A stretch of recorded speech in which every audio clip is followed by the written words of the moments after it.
Les cimetières parisiens lors de nos différents séjours. On a fait le Père-Lachaise et aujourd'hui Montmartre pour voir les tombes connues. On a vu Dalida, Berger, Stendhal, Zola.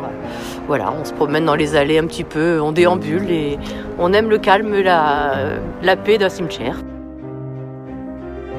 Voilà, à la fin du 19e siècle, il y avait un personnage un peu étrange à Montmartre qui a eu un surnom. On l'appelait le premier ministre de la mort pour une raison que j'ignore.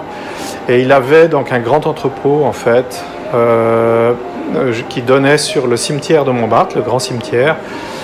Et il avait deux particularités. Le premier, c'est qu'il allait à l'Assemblée nationale et il haranguait donc les députés de manière assez violente. Et il était assez chaud et il restait dans le public en faisant beaucoup d'interruptions, donc des débats. Et il avait une petite particularité, c'est qu'il adorait donc capturer des pigeons et de les peindre en bleu, en blanc et en rouge et les lâcher simultanément donc en honneur de la République. C'était le premier ministre de la mort.